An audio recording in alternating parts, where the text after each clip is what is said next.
Hi everyone, welcome to my channel. I am Mohammad Sohail. आज के इस वीडियो लेक्चर के अंदर हम बिजनेस स्टडीज़ का chapter 1 that is nature and significance of management का वन शॉट देख लेंगे, जिसके अंदर के हम सारे टॉपिक्स मैनेजमेंट के फर्स्ट चैप्टर के कवर कर लेंगे। चलिए शुरू करते हैं मीनिंग के साथ। Management is a process of getting things done with the aim of achieving goals effectively and efficiently. Management एक इस तरीके की प्रोसेस है जिसके अंदर के हम वर्क को पूरा करते हैं, जिसके अंदर हमारा मेन एम यही रहता है कि हम किसी भी तरह जो भी हमने गोल या टारगेट सेट करके रखे थे उनको अचीव कर पाएँ अफेक्टिवली, मतलब कि कम से कम टाइम में एंड एफिशिएंटली, जिसकी की कॉस्ट हम कम से कम कर पाएँ और ऑप्टिमम यूटिलाइज कर पाएँ सारे रिसोर्सेज को। इसी प्रोसेस को हम मैनेजमेंट कहते हैं। एंड नेक्स्ट है characteristics of management. It is a goal oriented process. जो मैनेजमेंट है इसका मेनली यही फोकस रहता है कि गोल को किस तरीके से अचीव करा जाए।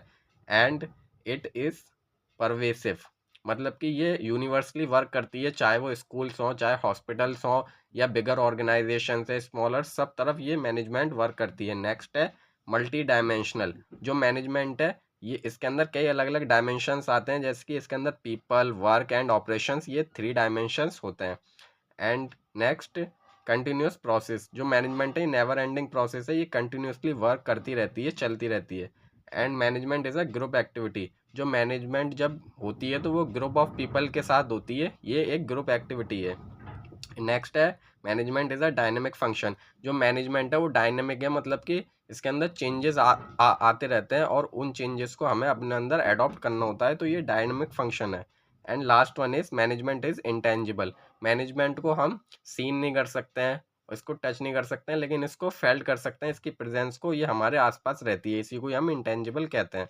एंड जो नेक्स्ट कंसेप्ट है वो है ऑब्जेक्टिव्स ऑफ मैनेजमेंट। जो मैनेजमेंट के ऑब्जेक्टिव्स हैं ये 3 टाइप्स के हैं: organisational objective, social and personal. Organisational objectives वो होते हैं जिसके अंदर के हम ऑर्गेनाइजेशन का गोल अचीव करने के लिए मेनली करते हैं। इसके अंदर जो मेन ऑब्जेक्टिव्स आते हैं ऑर्गेनाइजेशन के अंदर वो है सर्वाइवल, ग्रोथ एंड प्रॉफिट। तो सर्वाइवल मतलब कि हमें किस तरीके से अपनी ऑर्गेनाइजेशन को जिंदा रखें किसी भी मार्केट के अंदर, और अलग अलग कंपनीज से किस तरीके से उनको कॉम्पीट कराएं। एंड प्रॉफिट, प्रॉफिट जो है वो मोस्ट इंपॉर्टेंट ऑब्जेक्टिव है किसी भी ऑर्गेनाइजेशन का, किस तरीके से हम अपने प्रॉफिट को इंक्रीज करें ताकि हमें ज़्यादा से ज़्यादा फ़ायदा हो सके।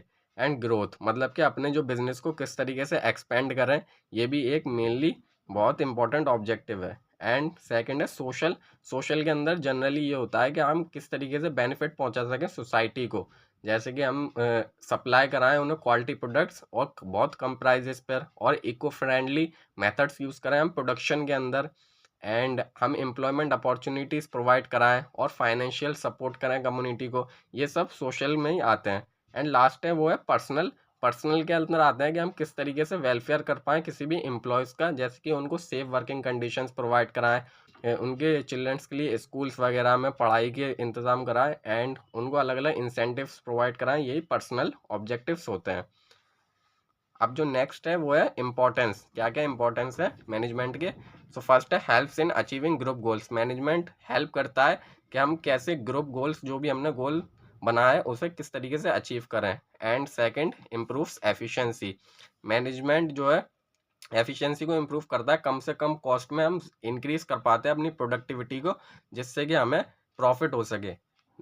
थर्ड है management creates a dynamic organisation. Management के अंदर क्रिएट कर रहा है डायनेमिक, मतलब जो भी चेंजेस आते हैं बिजनेस इन्वायरमेंट के थ्रू, तो हम वो अपने अंदर अडॉप्ट कर सकें अच्छी तरीके से।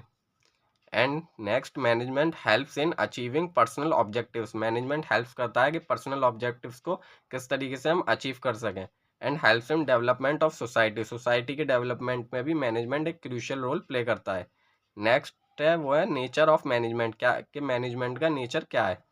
मैनेजमेंट एज अ साइंस है, मैनेजमेंट एज अ आर्ट है, and management as a profession है। मैनेजमेंट एज अ साइंस के अंदर हमें यह आता है कि सिस्टमाइज्ड बॉडी ऑफ नॉलेज होती है और इसको हमें ऑब्जर्वेशंस करने होते हैं, और ये यूनिवर्सल वैलिडिटी होती है इसकी।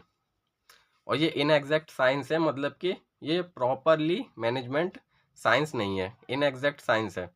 And management as a art. Management एक प्योर तरीके से आर्ट है जिसके अंदर की हमें प्रैक्टिस, क्रिएटिविटी और ये सब सिखाई जाती है। एंड थर्ड है मैनेजमेंट एज अ प्रोफेशन। मतलब प्रोफेशन अभी तो मैनेजमेंट में नहीं है, लेकिन आने वाले समय में ये एक तरीके से प्रोफेशन में ही हो जाएगा।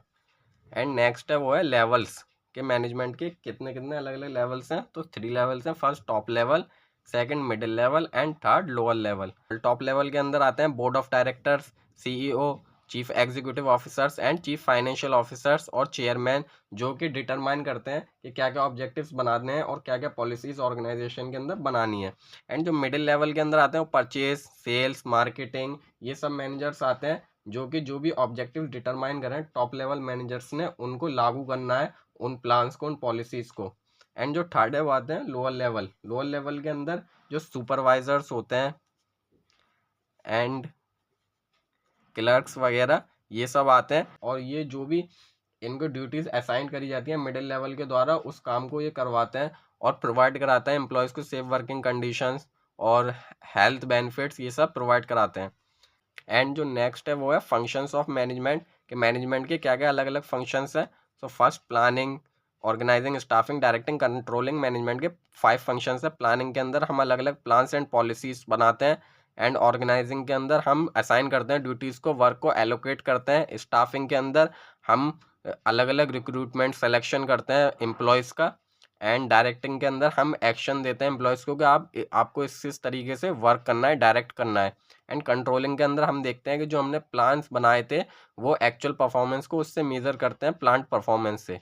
ये सभी फंक्शंस है 5। एंड जो लास्ट टॉपिक है वो है coordination. So it means integrating और bringing together different activities of an enterprise.